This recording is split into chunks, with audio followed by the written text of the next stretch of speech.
बोटावर मोजण्या इतके 4-5 लोकांचा काही विरोध होता, पण बाकीच्या सगळ्या सभासदांचा हेतू एकच आहे की कारखानदारी चांगल्या पद्धतीने चालली पाहिजे, टिकली पाहिजे आणि माझ्या ऊसाला दर चांगला मिळाला पाहिजे ही मानसिकता होते। काही लोकांनी गेल्या 3-4 महिन्यापासून वातावरण दूषित केलं, संस्था अडचणीत आणण्याचा प्रयत्न केलेला आहे।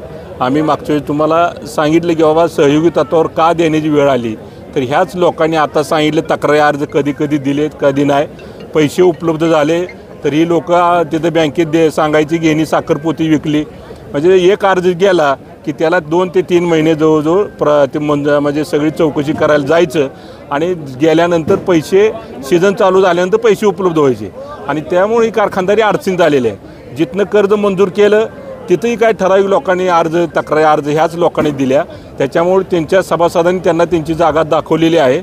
आज जवळजवळ 98% एक म्हणजे 4-5 लोक सोडली तर जवळजवळ सगळ्या लोकांचं मत सहयोगी तत्त्वावर देण्यास काय हरकत नाही असा ठराव पास करायला मान्यता त्यांनी सभासदांनी दिलेली आहे। पुढची प्रोसिजर कशी असणार? आता पुढची प्रोसिजर आपल्याला आज सहयोगी तत्त्वाचा ठराव झाल्यानंतर 1 महिना 2 महिन्यात आम्ही तो प्रस्ताव साखर आयुक्ताला सबमिट करू आणि साखर आयुक्ताला सबमिट केल्यानंतर साखर आयुक्तांची शिफारस घेऊन तो सरकार दरबारी प्रस्ताव जाईल, त्यांच्या कमिटीच्या ह्याच्यातून शिफारस होऊन तो प्रस्ताव राज्य सरकारकडे जाईल आणि राज्य सरकारच्या माध्यमातून ती मान्यता मिळाल्यानंतर हा सहयोगी तत्त्वावर साखर कारखाना देत असताना सगळ्या सभासदाचे अधिकार तसेच राहणार आहेत। संचालक मंडळाची मीटिंग आपली 2 महिन्याला होणार आहे, कारखान्याचे चेअरमन हे संचालक मंडळाची मीटिंग घेणार आहेत, सभासदांचा लवकर ऊस आणणार आहे आणि आलेल्या ऊसाला चांगला दर देण्याच्या माध्यमातून ह्या सगळ्या गोष्टीचं नियोजन अतिशय योग्य पद्धतीने केलेलं आहे। आयत्या वेळेचा जो विषय आता आला की जो कारखान्याबाबत संस्थेने तक्रारी करतात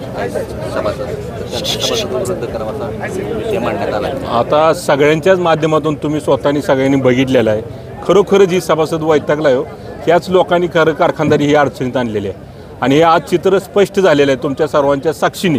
आणि मग सभासदांनी तो वैतागून ठराव आम्ही कोण मांडाबिंडा म्हणलेलो नाही, त्यांनी स्वतःहून उठून म्हणजे इतक्या एवढा त्रास ह्या लोकांना झाला आहे, कारण हे जे तक्रार लोक करतात त्यांचा 1 टन ऊससुद्धा साखर कारखान्याला कधी आलेला दिसत नाही।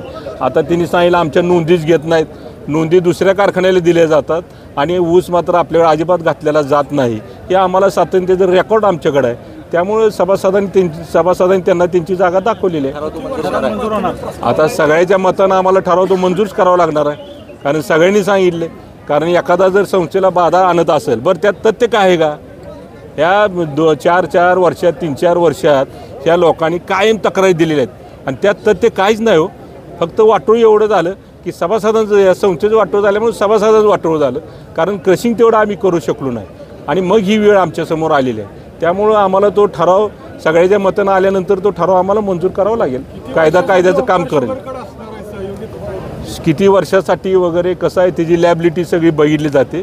आज कारखान्याचं एकूण कारखान्यावर बोजा किती आहे, कर्ज किती आहे, सभासदाची देणी किती आहेत, इतर अनसिक्युअर्ड लोन किती आहे, ही सगळी त्याची बेरीज केली जाते आणि ते आपण साखर आयुक्ताकडे तसा प्रस्ताव आपण देणार आहे आणि मंत्री समिती त्याच्यावर निर्णय घेणार आणि त्या पद्धतीनं ते पुढे आपल्याला मंजूर देतात। असं आम्ही काही 40 वर्ष 25 वर्ष 10 वर्ष 15 वर्ष असं होत नाही, तर ती मंत्री समिती त्याच्यावर निर्णय घेत असते।